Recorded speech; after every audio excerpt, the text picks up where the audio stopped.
Assalamualaikum warahmatullahi wabarakatuh. Selamat pagi dan salam sejahtera bagi kita semua.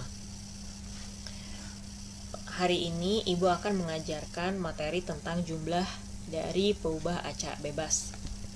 Sebelum kita mulai pembelajaran kita, marilah kita berdoa menurut kepercayaan dan agama masing-masing. Berdoa memohon kepada Allah Subhanahu wa taala agar kita selalu diberikan kesehatan dan terhindar dari musibah serta terhindar dari dampak COVID-19. Baiklah, berdoa dimulai.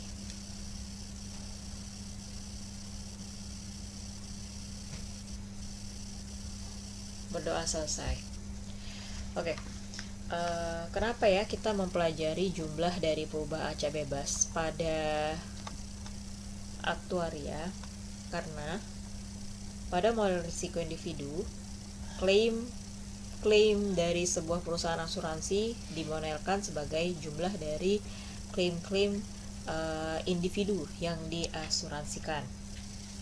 Klaim-klaim untuk individu diasumsikan bebas pada banyak terapan.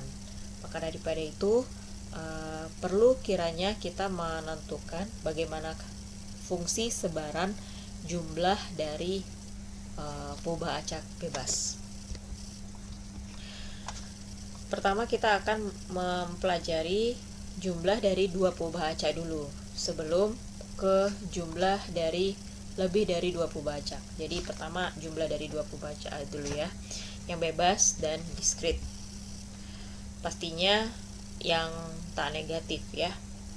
Misalkan S sama dengan X plus Y. Jadi S ini adalah suatu peubah acak yang merupakan penjumlahan dua peubah acak X dan Y.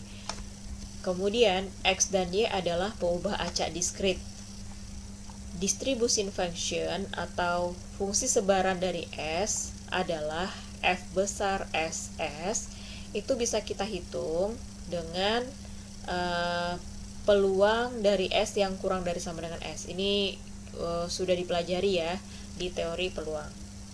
Jadi karena S-nya adalah X plus Y, maka fungsi sebarannya juga sama dengan peluang X plus Y kurang dari sama dengan S. Nah, kemudian kita ingin menentukan bagaimana cara menentukan peluang ini, gitu ya. Nah, kita gunakan peluang bersyarat untuk menentukan peluang X plus Y kurang dari sama dengan S, yaitu sigma untuk semua Y kurang dari sama dengan S. Kenapa Y kurang dari sama dengan S? Karena di sini yang kita ketahui adalah peubah acak Y-nya. Jadi dengan syarat peubah acak Y-nya diketahui sama dengan Y, maka fungsi sebaran S-nya adalah sigma untuk setiap Y kurang dari sama dengan S dari perkalian peluang X plus Y kurang dari sama dengan S dengan syarat Y sama dengan Y diketahui dikali dengan peluang Y sama dengan Y. Jadi diperhatikan di sini ada dua konstanta yaitu Y dan S. Ya, hubungannya Y itu untuk si Y, S itu adalah yang nilai ini ya, X plus Y kurang dari sama dengan S. Nah, sehingga karena diketahui si Y sama dengan Y, maka Y peubah acak Y ini bisa kita ubah menjadi Y kecil ya. Kemudian pindah ruas ke kanan sehingga peubah acak X kurang dari sama dengan S kurang Y. Nah, kemudian karena X dan Y adalah bebas, maka syarat Y sama dengan Y ini bisa hilang menjadi seperti ini. Jadi sigma untuk setiap Y kurang dari sama dengan S dari perkalian peluang X kurang dari sama dengan S kurang Y dikalikan dengan peluang Y sama dengan Y. Nah, ini peluang X kurang dari sama dengan S min Y adalah fungsi sebaran dari X dengan domain S minus Y. Kemudian peluang Y sama dengan Y itu adalah fungsi massa peluang dari Y dengan domain Y, seperti itu. Nah, inilah rumus pertama dari fungsi sebaran dua peubah acak yang bebas. Kemudian kita akan menentukan fungsi massa peluangnya. Nah, untuk menentukan fungsi massa peluangnya, kita tinggal menurunkan kiri dan kanan ruasnya. Jadi, yang kiri, fungsi sebaran FSS itu kita turunkan terhadap S, yang kanan juga seperti itu. Nah, sifatnya turunan ini bisa masuk ke dalam sigma. Berarti menjadi sigma untuk setiap Y kurang dari sama dengan S. Nah, yang kita turunkan adalah ini. Sehingga turunan dari fungsi sebaran adalah fungsi massa peluang. Nah, diperoleh yang ini kita turunkan adalah fungsi sebaran X-nya menjadi fungsi massa peluang X. Dan yang fungsi ini adalah tetap. Kenapa? Karena yang diturunkan adalah yang terhadap S, berarti yang ada S-nya. Sehingga fungsi massa peluang YY ini dianggap suatu koefisien, seperti itu. Dari situ kita peroleh fungsi massa peluang atau probability function dari peubah acak S yang diskrit adalah seperti ini. Udah ada dua rumus ya. Sekarang kita lanjut ke jumlah dari dua peubah acak bebas yang kontinu. Misalkan S sama dengan X plus Y, X dan Y adalah peubah acak kontinu. Dengan penurunan rumus seperti peubah acak diskrit diperoleh distribution function atau fungsi sebaran dari S adalah seperti ini. Perbedaannya, kalau di diskrit dia pakai sigma, kalau kontinu dia pakai integral. Jadi, fungsi sebaran dari S, peubah acak S dengan domain S adalah sama dengan integral batas bawah 0, batas atas S dari perkalian fungsi sebaran X dengan domain S min Y dengan fungsi kepekatan peluang peubah acak Y dengan domain Y dy. Seperti itu. Ini rumus ketiga ya. Sedangkan fungsi peluangnya dari S adalah FSS sama dengan integral 0S fx S min Y FYY dy, seperti ini. Jadi mirip sama yang di diskrit, hanya saja ini berupa integral kalau dia kontinu.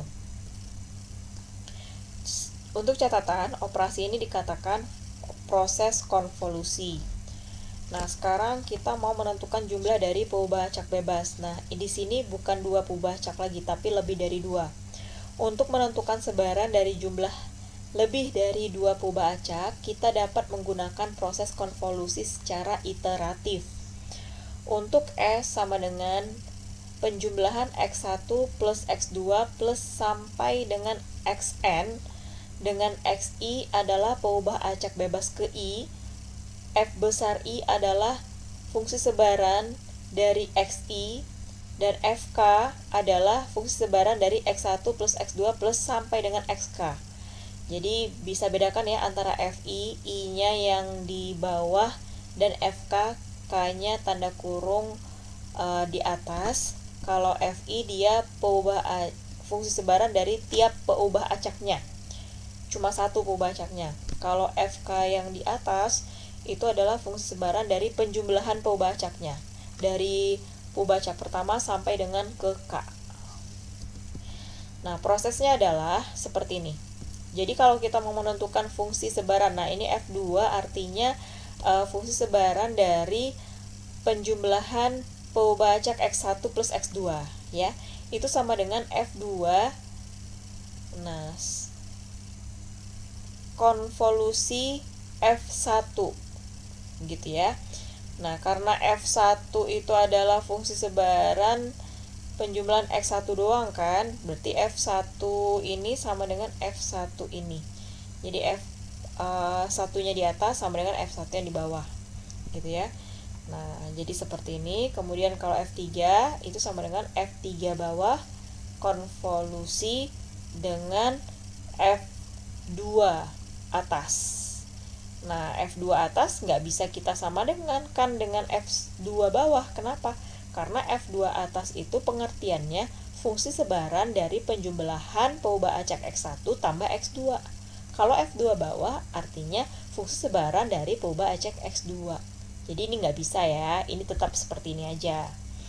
Nah, kemudian F4 atas atau fungsi sebaran dari penjumlahan X1 tambah X2 tambah X3 tambah X4 itu sama dengan F4 bawah. F4 bawah ini artinya fungsi sebaran dari peubah acak X4 ya, dikonvolusikan dengan F3 atas. Fungsi sebaran dari penjumlahan X1 plus X2 plus X3. Nah, demikian seterusnya. Jadi kita dapatkan rumus fungsi sebaran dari penjumlahan peubah acak X1 plus X2 plus X3 sampai dengan plus Xn itu sama dengan fungsi sebaran dari peubah acak Xn dikonvolusikan dengan fungsi sebaran dari penjumlahan peubah acak X1 tambah X2 tambah sampai dengan Xn minus 1. Contoh, peubah acak X1, X2, dan X3 adalah bebas dengan sebaran terdefinisi pada tabel berikut. Nah, ini ada untuk X sama dengan 0, F1X itu sama dengan 0,3. Nah, ini satunya di bawah. Berarti F1X ini pengertiannya adalah nilai dari fungsi peluang ya. Peluang peubah acak X1 dengan X sama dengan 0. Seperti itu ya. Nah, jadi ini fungsi peluangnya yang diketahui. Nilai dari fungsi peluangnya F1X, F2X, F3. Berarti ini untuk peubah acak X1, yang kolom ketiga untuk peubah acak X2, yang kolom keempat untuk peubah acak X3. Nah, di sini perintahnya adalah disuruh menentukan fungsi peluang dan fungsi sebaran dari peubah acak S. Peubah acak S adalah penjumlahan dari 3 peubah acak X1 plus X2 plus X3. Cara menjawabnya adalah pertama, kita menentukan, ini kan tadi ya yang diketahui, menentukan nilai fungsi peluang dari penjumlahan peubah acak X1 plus X2. Nah, itu yang kita tentukan ya. Jadi kita misalkan aja deh ada S2, yaitu penjumlahan dari peubah acak X1 tambah X2. Nah, berdasarkan yang kita pelajari tadi, untuk menentukan fungsi peluang dari penjumlahan peubah acak X1 plus X2 itu sama dengan fungsi peluang peubah acak X2 dikonvolusikan dengan fungsi peluang peubah acak X1. Nah, karena fungsi konvolusi ini di dalamnya mengandung operasi perkalian, maka dia ini sama dengan 1 ya, maaf. Maka dia berlaku sifat komutatif.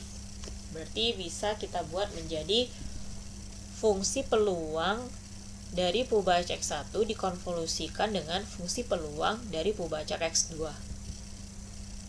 Dengan menggunakan persamaan 2 diperoleh. Ingat ya, persamaan kedua, ini persamaan kedua.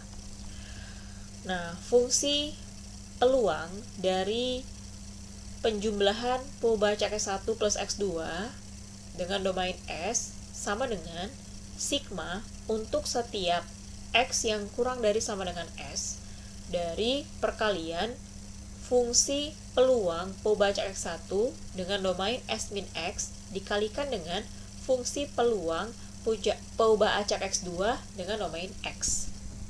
Nah, ini diperhatikan ya X dengan S-nya.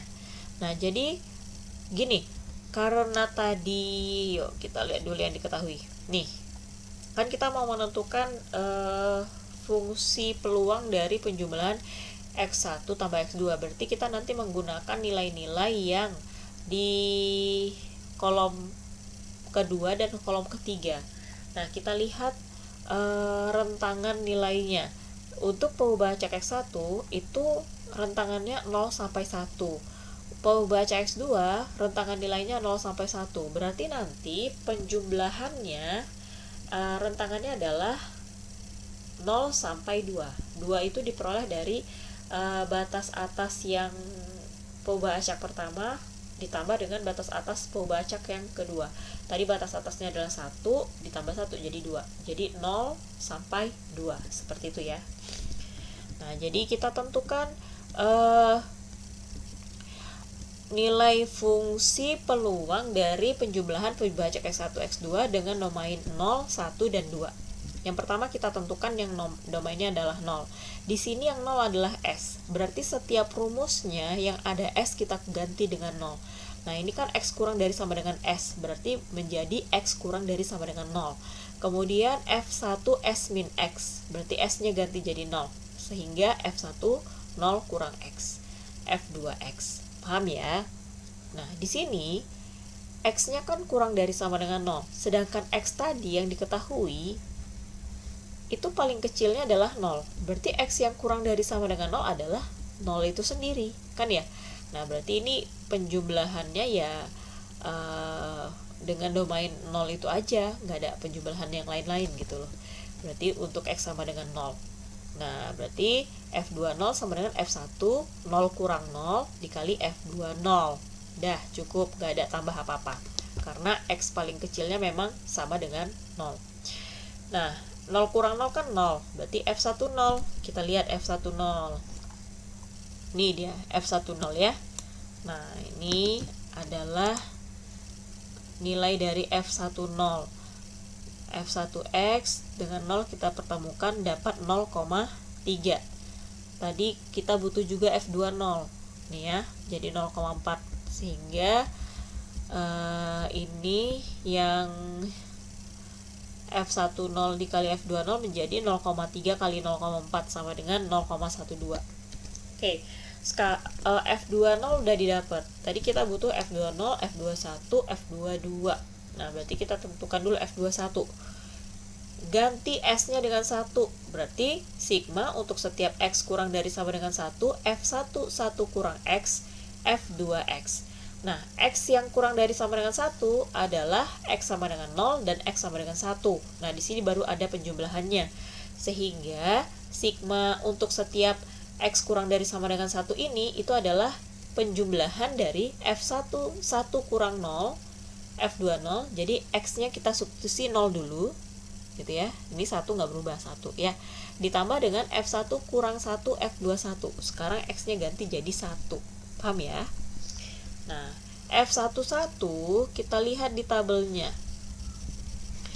F11 itu adalah 0,7. Nah, nanti udah bisa lah ya lihat sendiri dari tabelnya. Nah, 0,7. F20 nanti kita lihat tuh 0,4. F10 0,3, F21 0,6. Sehingga diperoleh F21-nya adalah 0,46. Nah, sekarang F22 itu adalah sigma untuk setiap X yang kurang dari sama dengan 2, F1 2 min X kali F2X. Jadi S yang setiap S pada rumus kita ganti jadi 2. Nah, X yang kurang dari sama dengan 2 adalah 0, 1, 2. Berarti nanti X-nya ada 3, yaitu 0, 1, 2. Sehingga jadi seperti ini. F1 pertama substitusi X-nya 0, 2 kurang 0 kali F2 0 tambah sekarang yang X-nya sama dengan 1. Berarti F1 2 kurang 1 kali F21 tambah sekarang X-nya yang sama dengan 2. Berarti F1 2 kurang 2 kali F2 2. Nah, ini F1 2. Karena X-nya tadi cuma 0 dan 1, berarti kan F1 2 nggak ada ya. Kalau nggak ada berarti dia 0. Nah, berarti ini 0 kali F20 ada, yaitu 0,4. F1 1 ada 0,7, F21 ada 0,6, F1 0, ada 0,3, F2 2, ini nggak ada, berarti nilainya 0. Nah, sehingga yang kita tentukan adalah 0,7 kali 0,6. Hasilnya adalah 0,42. Selesai untuk yang fungsi peluang dari penjumlahan peubah acak X1 dan X2. Selanjutnya, barulah kita tentukan F3X. F3X inilah yang ditanyakan di soal, yaitu fungsi peluang dari si S. S tadi adalah penjumlahan peubah acak X1, X2, dan X3. Nah, caranya kita gunakan proses konvolusi tadi. Nah, tadi kan X1 plus X2 adalah S2 kita misalkan. Berarti S sekarang bisa kita ganti menjadi S2 plus X3. Nah, berdasarkan proses konvolusi, F3 ini sama dengan fungsi peluang dari penjumlahan peubah acak X1 plus X2 plus X3 sama dengan fungsi peluang peubah acak X3 dikonvolusikan dengan fungsi peluang penjumlahan peubah acak X1 dan X2. Nah, karena pada operasi dikonvolusi ini, ya kan, berupa perkalian, berarti bisa komutatif sehingga bisa dibalik. Jadi yang F3 konvolusi F2 itu sama dengan F2 konvolusi F3. Dengan menggunakan persamaan 2 diperoleh F3S atau fungsi peluang peubah acak X1 tambah X2 tambah X3 dengan domain S sama dengan sigma untuk setiap X yang kurang dari sama dengan S dari perkalian fungsi peluang X1 tambah X2 dengan domain S min X dikali dengan fungsi peluang X peubah acak X3 dengan domain X. Oke. Sekarang kita mau menentukan rentangan F3 ini dari mana ya? Pastinya dari 0, ya kan? Nah, 0 sampai berapa? Nah, tadi kan S ini adalah S2 tambah X3. S2, F-nya itu kan tadi 0 sampai 2 ya. Nah, X3 itu 0 sampai 1. Berarti rentangannya adalah dari 0 sampai 3. 2 tambah 1, 3. Berarti kita nanti mau menentukan F30, F31, F2, F32, F33. Oke, sebelum kita tentukan semuanya, kita satu-satu dulu ya. Pertama dari angka terkecil, yaitu untuk S yang sama dengan 0. Berarti kita ganti semua huruf S pada rumus itu menjadi 0. Jadi F30 sama dengan sigma untuk setiap X kurang dari sama dengan 0, F2 0 kurang X, F3X. Nah, X yang kurang dari sama dengan 0 itu cuma 1, yaitu X sama dengan 0 itu sendiri. Sehingga diperoleh ini sama dengan F20 kurang 0 kali F30. Gak ada tambah-tambah lagi, karena X-nya cuma 1, yang X kurang dari sama dengan 0. Nah, F20 ini kita dapat dari hasil yang udah kita peroleh sebelumnya, yaitu 0,12. Sedangkan F30 ini dari tabel yang diketahui, yaitu 0,5. Jadi sama dengan 0,06. Selanjutnya kita tentukan F31. Berarti kita ganti rumus semua huruf S pada rumus menjadi 1. Jadi F31 sama dengan sigma untuk setiap X kurang dari sama dengan 1, F2 1 min X, F3X. Nah, ini baru ada kelihatan penjumlahannya. Kenapa? Karena X yang kurang dari sama dengan 1 itu ada 2, yaitu 0 dan 1. Berarti F31 menjadi, F21, X yang pertama kita substitusi adalah 0, berarti 1 kurang 0 kali F30 tambah. X yang kedua kita substitusi adalah 1. Berarti F21 kurang 1, F31. Ingat, 1 yang di sini tuh memang ini. Nah, ini kan angka 1 ya. Nah, ini memang 1 dari yang satu yang ibu ini memang seperti itu gitu ya. Nah, yang diganti X-nya itu adalah yang ini 0, 0. Untuk X yang pertama adalah 0. Kemudian ini 1 karena X setelah angka 0 adalah 1 gitu ya. Dan X kurang dari sama dengan 1 berarti cukup sampai X sama dengan 1 saja. Oke, selanjutnya kita tentukan F21 itu, yang F21 didapat dari perhitungan yang sebelumnya, yaitu 0,46.